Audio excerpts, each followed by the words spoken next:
বলেন সুবহানাল্লাহ। আল্লাহ রাব্বুল আলামিনের সাথে মুসা আলাইহিস সালাতু ওয়াস সালাম বেশি বেশি কথোপকথন করতেন। একদিন মুসা আলাইহিস সালাতু ওয়াস সালাম আল্লাহর সাথে তুর পাহাড়ে দেখা করার জন্য রওনা হয়েছেন। পথিমধ্যে এক ধনাঢ্য ব্যক্তির সাথে দেখা। ধনাঢ্য ব্যক্তি বললেন, হে মুসা, বনি ইসরাঈলের পয়গম্বর, তুমি কোথায় যাচ্ছ? মুসা আলাইহিস সালাতু ওয়াস সালাম বললেন, আমি আল্লাহর সাথে দেখা করার জন্য যাচ্ছি। আমার একটা প্রশ্ন রয়েছে, হে বনি ইসরাঈলের পয়গম্বর, আল্লাহর কাছে এই প্রশ্নটা একটু জানিয়ে দিও। সুবহানাল্লাহ বলেন। কি প্রশ্ন? বললে যে আমি এত ধনী, আমার টাকা পয়সা এত, শুধু বাড়তেছে বাড়তেছে বাড়তেছে, আমার টাকা পয়সা যেন একটু কমে যায়। তুমি আল্লাহর কাছে একটু বলিও আমার টাকা পয়সা যেন একটু আল্লাহ কমিয়ে দেয়। বলে ইসরাঈলের পয়গম্বর ওই ধনাঢ্য ব্যক্তি থেকে একটু সামনে অগ্রসর হয়ে এক মহিলার সাথে দেখা হলো। মহিলা বলতেছে, হে বনি ইসরাঈলের পয়গম্বর মুসা, তুমি কোথায় যাচ্ছ? আমার কাছে একটু বলো। মুসা বলতেছে, আমি আল্লাহর কাছে যাব। ওই মহিলা বলতেছে, আমার একটি প্রশ্ন রয়েছে। কি প্রশ্ন? হে মহিলা, তুমি বলো। যে আমি সারাদিন কষ্ট করি, এক মুঠো খাবারও জোগাড় করতে পারি না, আর আমার একটি ঘর রয়েছে, কুড়ে ঘর, বৃষ্টি এলে পানি পড়তে থাকে, আর আমার ঘরটা তেমন ভালো না, আমি রাত্রে বেশি ভালোভাবে ঘুমাতে পারি না। তুমি আল্লাহর কাছে একটু প্রশ্ন করিও, যে আমার নাম ধরে বলিও যে এই মহিলার অবস্থা কি এই রকম থাকবে। আমার ব্যাপারটা একটু মুসা আলাইহিস সালাতু ওয়াস সালাম তুমি আল্লাহর কাছে একটু পৌঁছাই দিও, যাবার সময় একটু জবাবটা, অ্যানসারটা আমার কাছে দিয়ে দিও। সুবহানাল্লাহ। একটু সামনে অগ্রসর হলেন। অগ্রসর হয়ে দেখতে পেলেন একটা লোক, তার হাত নাই পা নেই, ফুটবলের মতন শোয়া। পাশ থেকে বনি ইসরাঈলের পয়গম্বর অতিক্রম হচ্ছে। বলতেছে, হে মুসা, হে বনি ইসরাঈলের নবী, তুমি কোথায় যাও? মুসা আলাইহিস সালাতু ওয়াস সালাম বলেন, আমি তুর পাহাড়ে যাচ্ছি। ওই ফুটবল মার্কা লোক বলতেছে, হে মুসা, আমার একটি প্রশ্ন রয়েছে। সেই প্রশ্নটা হলো, আমার হাত নাই পা নাই, আমি নিজে খেতে পারি না, আমি নিজে ইচ্ছা মতন হাঁটতে পারি না, আমি নিজে ইচ্ছা মতন এই আল্লাহর জমিনে বিচরণ করতে পারি না। হে মুসা, আমাকে আল্লাহ কেন সৃষ্টি করেছেন? আমার যে কষ্ট, আমি নিজে নিজে আর কষ্ট সহ্য করতে পারি না। হে মুসা, আমার মালিকের কাছে একটু প্রশ্ন করিও যে এই লোকটার হাত নাই পা নেই, চলতে পারে না, খাইতে পারে না, কিছুই করতে পারে না, আমাকে কেন আল্লাহ সৃষ্টি করেছেন? মুসা আলাইহিস সালাতু ওয়াস সালাম তাফসীরে মাজহারির মধ্যে আসছে 3750টি সিঁড়ি বেয়ে যখন তুর পাহাড়ে উঠতেন, একটা খেজুর গাছ ছিল, ওই খেজুর গাছের সাথে মুসা আলাইহিস সালাতু ওয়াস সালাম যখন হেলান দিয়ে বসতেন, আল্লাহ রাব্বুল আলামিনের কথাগুলি ওই খেজুর গাছের মধ্যে থেকে সুন্দর সুন্দর এমন কোমল কণ্ঠে এমন কথা বের হতো, মুসা এবং আল্লাহর সাথে ওই সময় কথোপকথন হতো। সুবহানাল্লাহ। মুসা আলাইহিস সালাতু ওয়াস সালাম আল্লাহর কাছে গেলেন, তার কথোপকথন শেষ হয়ে গেল। এমতো অবস্থায় শেষে এই তিনটা লোকের তিনটা প্রশ্ন আল্লাহর কাছে বললেন। আল্লাহ রাব্বুল আলামিন তিনটা প্রশ্নের জবাব দিয়ে দিলেন। আল্লাহ বলে দিলেন, হে মুসা, প্রশ্নের জবাব যখন দিয়ে দিলেন, আসার পথে সর্বপ্রথম সেই ফুটবল মার্কা লোকের সাথে দেখা। মনে আছে? অসুবিধা হচ্ছে না তো? বলবো ইনশাআল্লাহ। মুসা আলাইহিস সালাতু ওয়াস সালাম বললেন, হে ফুটবল মার্কা লোক, তোমার প্রশ্নের অ্যানসার আল্লাহ রাব্বুল আলামিন দিয়ে দিয়েছেন।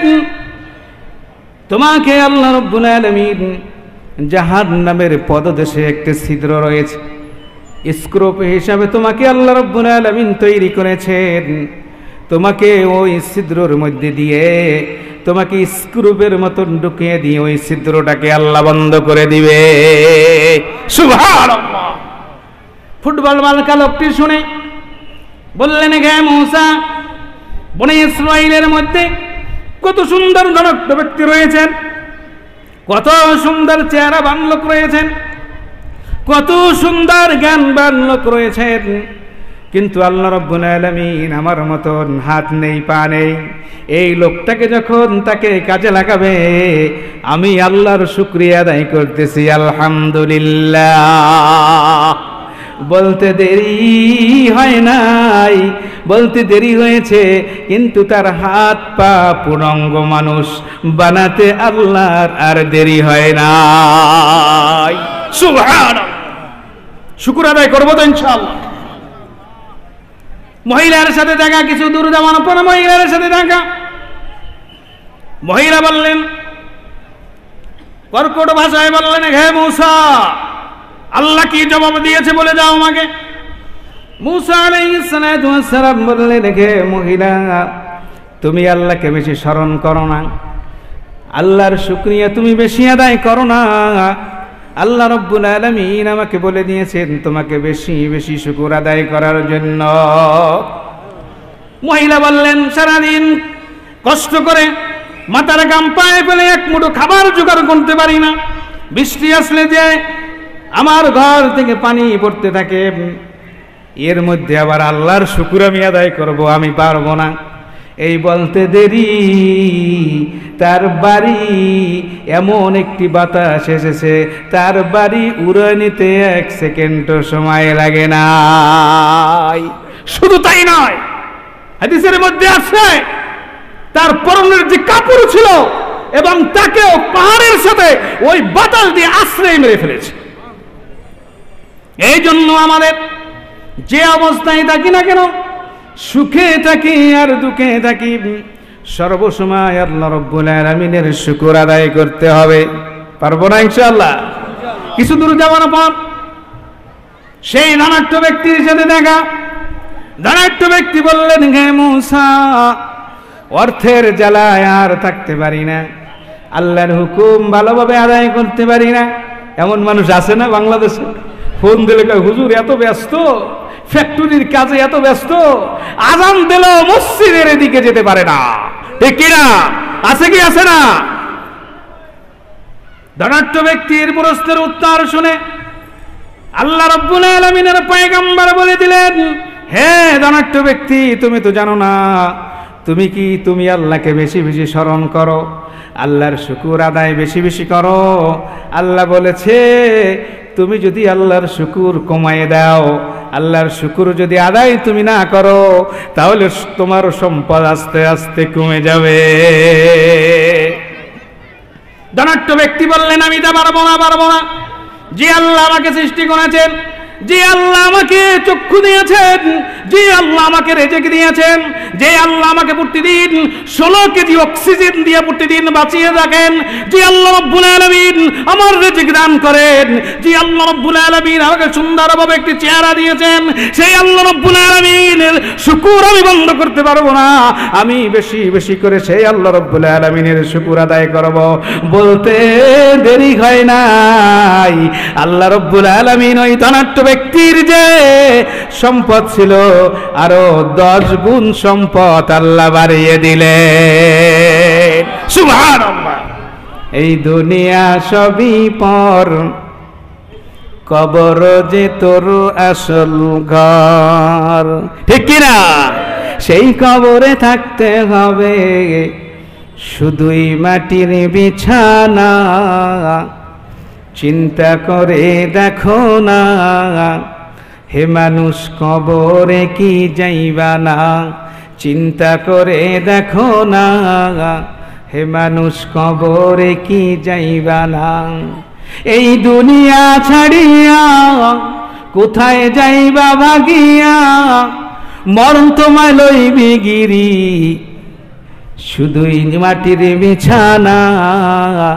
চিন্তা করে দেখো না হে মানুষ কবরে কি যাইবা না, চিন্তা করে দেখো না, হে মানুষ কবরে কি যাইবা না। ঠিক কিনা? দিলে বড় অহংকার, চিনলি না আজ মসজিদে ঘর। এত অহংকার, টাকা পয়সা হয়েছে, হাইয়া আলাস সালাহ বলতেছে মুয়াজ্জিন, কিন্তু মসজিদের পানে ছুটে আসে না। ঠিক কিনা? দিলে বড় অহংকার, চিনলি না আজ মসজিদে ঘর। নামাজের লাগিয়া তোদের একটু মায়া লাগে না, চিন্তা করে দেখো না, হে মানুষ কবরে কি যাইবা না, চিন্তা করে দেখো না, হে মানুষ কবরে কি যাইবা না। আরে অবশেষের ঠিকানা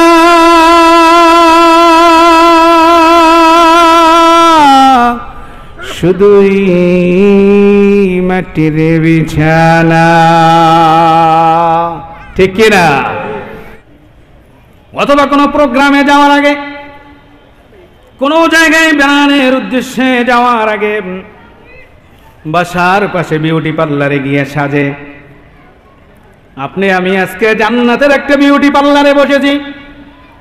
বিউটি পার্লারে মা বোনেরা সেজে চেহারা সুন্দর করে তারপরে বেড়ানোর উদ্দেশ্যে বের হয়। আর আপনি আমি আজকে একটা জান্নাতের বাগানে এই বিউটি পার্লারে যে বসেছি, এই বিউটি পার্লারে আজকে বসে আমাদের কলবের যে অন্তরের মধ্যে যে ময়লা রয়েছে, সেই ময়লাগুলি সব দূরীভূত করে নিয়ে সুন্দর করে কোরআনের কথা দিয়ে কলবটাকে আজকে বিউটি পার্লারের মতন সাজিয়ে সব গুনাহগুলি জান্নাতের বাগানে বসে ছড়িয়ে দিয়ে আজকে আমাদের কলবটাকে বিউটি পার্লারের মতন সাজিয়ে কোরআন এবং হাদিসের কথা দিয়ে সাজিয়ে সব গুনাহ ছড়িয়ে দিয়ে আমরা আজকে বাসায় প্রত্যাবর্তন করতে চাই। ঠিক কিনা? সুন্দরভাবে কান লাগিয়ে কোরআনের কথাগুলি শুনতে হবে। আমাদের কিছু মানুষ আছে, বক্তার কিরকম চেহারা, বক্তার কি রকম গলা, কোন ভাষায় কথা বলেছে এইগুলি আর তারা শোনে না, গলাটা ভালো কিনা, কিন্তু কোরআন হাদিস থেকে কথা বলছে কিনা ওইগুলি যাচাই করে না। কিরকম গান গেয়েছে, কি রকম কথা বলেছে, যে আজকে মাহফিলটায় খুব সুন্দর সুন্দর গান হয়েছে বলে না অনেকে। আজকে আপনারা যদি কলবটাকে সুন্দর করে এখান থেকে যদি সাজিয়ে নিয়ে যেতে চান, তাহলে দুনিয়ার সব কিছু ছেড়ে দিয়ে এই জান্নাতের বাগানে বসে কোরআন হাদিস থেকে আলেমরা যা বলবে একটু কিছু কবরের পাথেয় হিসাবে নিজের আমল নামায় যোগ করার জন্য এখান থেকে কোরআন হাদিসের কিছু কথা নিয়ে যেতে হবে। ঠিক কিনা? আল্লাহ যে আপনাকে আমাকে ভূমিকা, কিন্তু বুঝতে পেরেছেন, লোক তো আনতে হবে। ঠিক কিনা? আপনাকে আমাকে যে এখানে বসার তৌফিক দিলেন, কে দিয়েছেন? আর একটু জোরে বলেন, কে দিয়েছেন? এই জন্য আল্লাহ রাব্বুল আলামিনের দরবারে শুকর আদায় করা দরকার। কিছু মানুষ বলে, হুজুর কি শুকর আদায় করব, আমার তো রোগই ছাড়ে না, অভাবও যায় না, শুধু অভাব লেগে আছে, রোগ লেগে আছে। সংসারের মধ্যে যতগুলি লোক রয়েছে অধিকাংশ লোকের রোগ এবং অভাবের মধ্যে রয়েছি, কি আল্লাহর শুকর আদায় করব? বলে কি বলে না? অনেকে বলে না এরকম। একটা ঘটনা শুনে যান। মুসা আলাইহিস সালাতু ওয়াস সালাম, নাম শুনছেন না? মুসা আলাইহিস সালাতু ওয়াস সালাম আল্লাহর সাথে বেশি কথা বলতেন, যার জ্বলন্ত দৃষ্টান্ত কোরআনের মধ্যে আল্লাহ রাব্বুল আলামিন বলে দিলেন, ওয়ালাম্মা জাআ মুসা লিমিকাতিনা ওয়া কাল্লামাহু রাব্বুহু। বলেন সুবহানাল্লাহ। আল্লাহ রাব্বুল আলামিনের সাথে মুসা আলাইহিস সালাতু ওয়াস সালাম বেশি বেশি কথোপকথন করতেন। একদিন মুসা আলাইহিস সালাতু ওয়াস সালাম আল্লাহর সাথে তুর পাহাড়ে দেখা করার জন্য রওনা হয়েছেন। পথিমধ্যে এক ধনাঢ্য ব্যক্তির সাথে দেখা। ধনাঢ্য ব্যক্তি বললেন, গে মুসা, বনি ইসরাঈলের পয়গম্বর, তুমি কোথায় যাচ্ছ? মুসা আলাইহিস সালাতু ওয়াস সালাম বললেন, আমি আল্লাহর সাথে দেখা করার জন্য যাচ্ছি। আমার একটা প্রশ্ন রয়েছে, হে বনি ইসরাইলের পয়গম্বর, আল্লাহর কাছে এই প্রশ্নটা একটু জানিয়ে দিও। সুবহানাল্লাহ বলে। কি প্রশ্ন?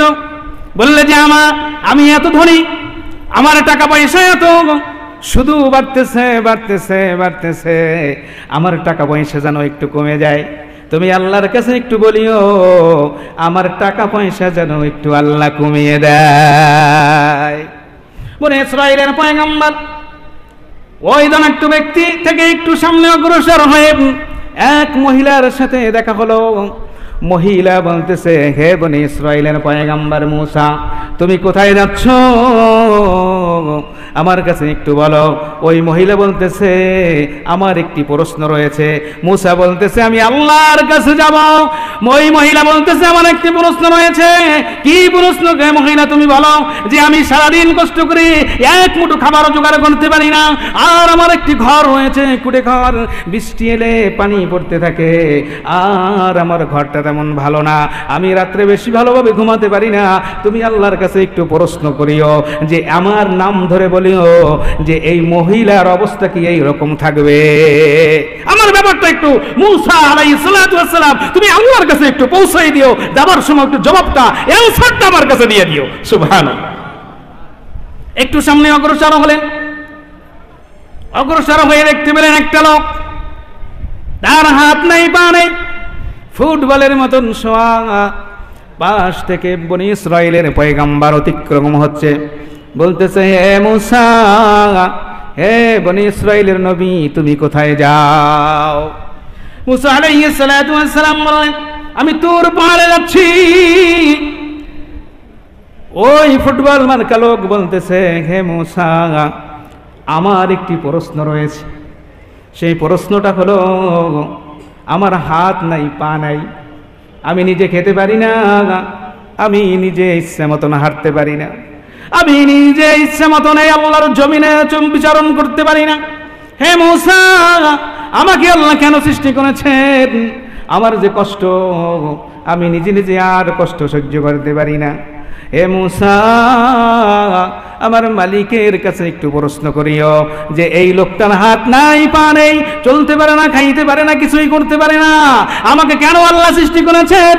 মূসা আলাইহিস সালাতু ওয়াস সালাম তাফসীরে মাজহারির মধ্যে আসছে 3750টি সিঁড়ি বেয়ে যখন তুর পাহাড়ে উঠতেন, একটা খেজুর গাছ ছিল, ওই খেজুর গাছের সাথে মূসা আলাইহিস সালাতু ওয়াস সালাম যখন হেলান দিয়ে বসতেন, আল্লাহ রাব্বুল আলামিনের কথাগুলি ওই খেজুর গাছের মধ্যে থেকে সুন্দর সুন্দর এমন কোমল কণ্ঠে এমন কথা বের হতো, মূসা এবং আল্লাহর সাথে ওই সময় কথোপকথন হতো।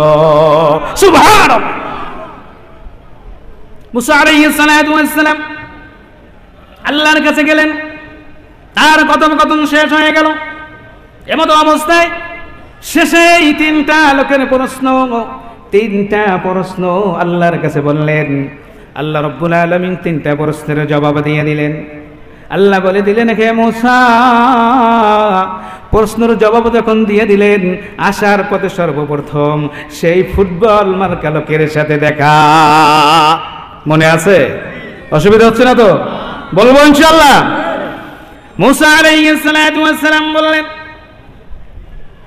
হে ফুটবল মার্কা লোক, তোমার প্রশ্নের আনসার আল্লাহ রাব্বুল আলামিন দিয়ে দিয়েছেন।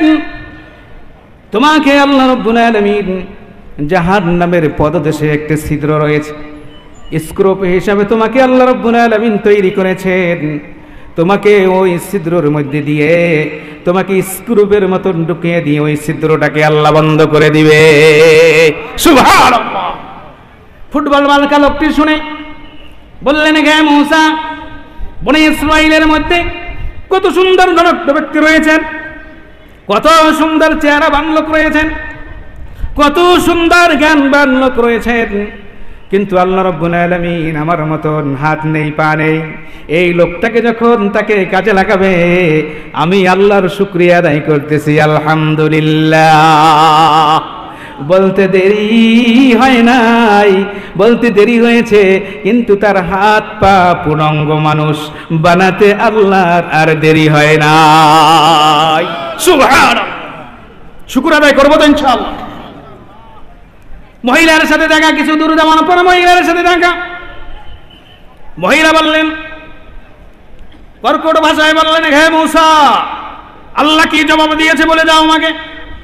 মূসা আলাইহিস সালাম বললেন, হে মহিলা, তুমি আল্লাহকে বেশি স্মরণ করো না, আল্লাহর শুকরিয়া তুমি বেশি আদায় করো না। আল্লাহ রাব্বুল আলামিন আমাকে বলে দিয়েছেন তোমাকে বেশি বেশি শুকর আদায় করার জন্য। মহিলা বললেন, সারাদিন কষ্ট করে মাথার গাম পায়ে ফেলে এক মুঠো খাবার জোগাড় করতে পারি না, বৃষ্টি আসলে যে আমার ঘর থেকে পানি পড়তে থাকে, এর মধ্যে আবার আল্লাহর শুকর আমি আদায় করব, আমি পারবো না। এই বলতে দেরি তার বাড়ি এমন একটি বাতাস এসেছে, তার বাড়ি উড়ে নিতে 1 সেকেন্ডও সময় লাগে না। শুধু তাই নয়, হাদিসের মধ্যে আছে তার পরনের যে কাপড় ছিল এবং তাকেও পাহাড়ের সাথে ওই বাতাস দিয়ে আশ্রয় মেরে ফেলেছে। এই জন্য আমাদের যে অবস্থায় থাকি না কেন, সুখে থাকি আর দুঃখে থাকি, সর্বসময় আল্লাহ রাব্বুল আলামিনের শুকর আদায় করতে হবে। পারবো না ইনশাআল্লাহ? কিছু দূর যাওয়ার পর সেই ধনাঢ্য ব্যক্তির সাথে দেখা। ধনাঢ্য ব্যক্তি বললেন, হে মূসা, অর্থের জ্বালায় আর থাকতে পারি না, আল্লাহর হুকুম ভালোভাবে আদায় করতে পারি না। এমন মানুষ আছে না বাংলাদেশে? ফোন দিলে হুজুর এত ব্যস্ত, ফ্যাক্টরির কাজে এত ব্যস্ত, আজান দিলেও মসজিদের এদিকে যেতে পারে না। ঠিক কিনা? আছে কি আছে না?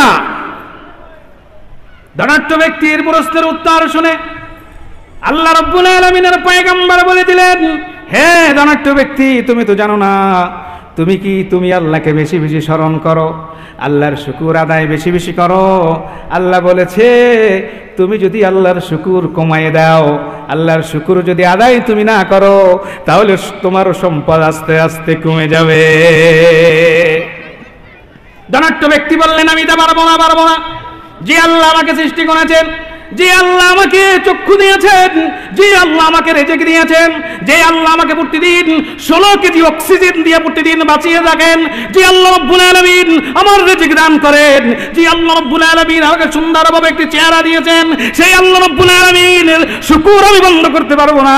আমি বেশি বেশি করে সেই আল্লাহ রাব্বুল আলামিনের শুকর আদায় করব। বলতে দেরি হয় নাই, আল্লাহ রাব্বুল আলামিন ওই ধনাঢ্য ব্যক্তির যে সম্পদ ছিল আরো 10 গুণ সম্পদ আল্লাহ বাড়িয়ে দিলেন। সুবহানাল্লাহ। এই দুনিয়া সবই পর, কবর যে তোর আসল ঘর। ঠিক কিনা? সেই কবরে থাকতে হবে শুধুই মাটির বিছানা। চিন্তা করে দেখো না, হে মানুষ, কবরে কি যাইবা না? চিন্তা করে দেখো না, হে মানুষ, কবরে কি যাইবা না? এই দুনিয়া ছাড়িয়া কোথায় যাইবা ভাগিয়া? মরণ তোমায় লইবি গিরি, শুধুই মাটির বিছানা। চিন্তা করে দেখো না, হে মানুষ, কবরে কি যাইবা না? চিন্তা করে দেখো না, হে মানুষ, কবরে কি যাইবা না? ঠিক না? দিলে বড় অহংকার, চিনলি না আজ মসজিদ ঘর। এত অহংকার, টাকা পয়সা হয়েছে, হাইয়া আলাস সালাহ বলতেছে মুয়াজ্জিন, কিন্তু মসজিদের পানে ছুটে আসে না। ঠিক কিনা? দিলে বড় অহংকার, চিনলি না আজ মসজিদ ঘর। নামাজের লাগিয়া তোদের একটু মায়া লাগে না? চিন্তা করে দেখো না, হে মানুষ, কবরে কি যাইবা না? চিন্তা করে দেখো না, হে মানুষ, কবরে কি যাইবা না? আরে অবশেষের ঠিকানা